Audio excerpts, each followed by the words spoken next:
तेरी हिम्मत कैसे हो गई मेरी तिजोरी में से पैसे निकालने की? अरे बेटा, इसने चोरी नहीं की। तिजोरी का ताला तोड़कर पैसे निकालने को चोरी करना ही कहते हैं। वो बड़े साहब की तबीयत बहुत ज्यादा खराब हो गई थी और घर में कोई भी नहीं था। मेरे पास इतने पैसे भी नहीं थे कि मैं उनका इलाज करवा पाती, इसलिए मजबूरी में आके मुझे ताला तोड़ना पड़ा। अरे इसमें ताला तोड़ने की क्या जरूरत थी? अरे तू हमारे आने तक का इंतजार नहीं कर सकती थी? और क्या, इंतजार कर लेती तो घिस जाती क्या? और वैसे भी यहाँ पे ना नौकरानियों की इज्जत ज्यादा ही होती है। बेटा, इसने चोरी नहीं की, इसने ताला मेरे सामने तोड़ा था, इसे चोरी नहीं कहते। और छोटी मैम साहब, मैंने बस 5,000 रुपये निकाले थे। मैं आपको पैसे दे दूंगी, वो कल बैंक खुलेगा ना तो मैं पैसे निकाल के दे दूंगी आपको। अच्छा, तेरी इतनी हिम्मत, औकात भूल गई है क्या अपनी? इस घर की नौकरानी है और मुझे पैसे वापस करेगी तू? हाँ बहू, हाँ उठाइए ना हाथ। रुक क्यों गई आप? इस घर में बहू की इज्जत होती कहाँ है? क्योंकि यहाँ इज्जत ना नौकरानियों की ज्यादा होती है। अब एक नौकरानी के चक्कर में आप मुझ पे हाथ उठाने जा रही थी, है ना? देखिए बेटा, मैं तुम्हारे हाथ जोड़ता हूँ, इसने जो कुछ भी किया सब मेरे लिए किया था।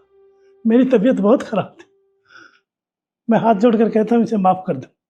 तबीयत खराब थी तो रुक नहीं सकते थे क्या आप थोड़ी देर? मर नहीं जाते इतनी देर में आप? और वैसे भी ऐसे घर में ना मुझे रहना ही नहीं है जहाँ पे मेरी तो कोई इज्जत है ही नहीं। देख रहे हो लक्ष्य? लक्ष्य बेटा, बहू ने बिल्कुल ठीक कहा। अरे जिस घर की शांति भंग हो जाती है वो दोबारा ठीक नहीं होती, और ये बिल्कुल ठीक कह रही है। अब हम लोग एक साथ नहीं रह सकते। ठीक है माँ, पर आप और बाबूजी रहोगे कहाँ पे? बेटा, तू हमारी चिंता मत कर, तू बस अपने बारे में सोच। क्या मतलब? तुम दोनों अपना बंदोबस्त कर लो। माँ, पर हम रहेंगे कहाँ? तो तुझे क्या लगा इस उम्र में हम ये घर छोड़कर जाएंगे? बिल्कुल नहीं, जाओगे तो तुम दोनों। आप ऐसे कैसे बोल सकती हैं? ये आपका बेटा है और मैं आपकी बहू, और आप हम दोनों को इस घर से जाने के लिए बोल रही हैं? कहाँ जाएंगे हम दोनों? हाँ, कह रही हूं मैं, क्योंकि जब तूने एक बार भी अपने बाबूजी के बारे में नहीं सोचा, तूने कैसे कह दिया कि इन्हें कुछ भी हो जाता? तूने एक बार भी ये नहीं सोचा कि हम लोगों का क्या होगा?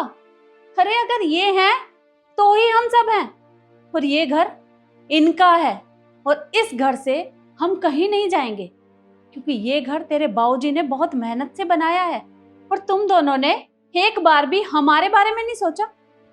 देख बेटे, अब तू नौकरी करता है, अच्छी खासी सैलरी है तेरी, तो अपना इंतजाम तू खुद कर सकता है, तो कर ले। माँ, आपको पता है ना, मेरी अभी नई नई नौकरी लगी है, 1 महीना हुआ है। अरे मेरे पास इतने पैसे भी नहीं है कि मैं नया घर और राशन अरेंज कर पाऊं। देख बेटा, वो सब मैं नहीं जानती। जब तुम दोनों हमारे बारे में नहीं सोच सकते तो फिर मैं क्यों तुम्हारे बारे में सोचूं? अरे तेरे बाबूजी ने, मैंने तुझे पढ़ा लिखा कर इतना बड़ा इसलिए किया था कि तेरी बहू हमें कुछ भी सुनाएगी। अरे चंद पैसों की बात थी, और अगर तेरे बाबूजी की तबीयत खराब हो गई, पैसे नहीं थे घर में, तो मजबूरी में इसने वो ताला तोड़ा, लेकिन तुमने उस बात का बवाल मचा दिया। अरे तुमने एक बार भी नहीं सोचा कि अगर तेरे बाबूजी को कुछ हो जाता तो हम कहाँ जाते? देख, इतना सब कुछ होने के बाद मैं अब इस घर में तुम दोनों के साथ नहीं रह सकती। जाओ यहाँ से। मालकिन देखिए, आप इनको घर से बाहर मत निकालिए, आखिरकार आपके बच्चे हैं, ये कहाँ जाएंगे? एक बार इनकी तरफ देखिए तो सही। ये बात तू कह रही है मुझसे? फिर तुझे अच्छे से पता है ना कि इन दोनों ने तेरे ऊपर चोरी का इल्जाम लगाया है, और यहाँ तक के तुझे थप्पड़ तक मार दिया। अरे बेटा, तू ऐसा कैसे कह सकती है?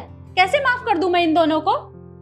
माँ देखो, माफ कर दो, मुझसे बहुत बड़ी गलती होगी, आगे से ऐसी गलती दोबारा नहीं होगी। और रही बात रिद्धि की, इसे मैं समझाऊंगा। जी मालकिन, और मैं जानती हूँ ये सब मेरी वजह से हुआ है, आप मुझे निकाल दीजिए, पर इनको नहीं।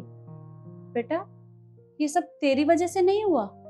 अरे ये लोग तो हमें टारगेट कर रहे हैं, क्योंकि बुराई तुझ में नहीं है, बुराई तो हमारे अंदर है। बहू को हमारा यहाँ रहना अच्छा ही नहीं लगता। अरे ये लोग हमारा गुस्सा तेरे ऊपर निकाल रहे हैं और ऐसा मैं होने नहीं दूंगी। और बेटा, अगर तुझे अपनी पत्नी को समझाना होता ना तो तूने पहले ही समझा दिया होता। ये बात इतनी बढ़ती नहीं, पर अब बहुत हो गया। इतना सब कुछ देखने के बाद हम एक साथ नहीं रह सकते। निकलो यहाँ से। ठीक है माँ, चलो।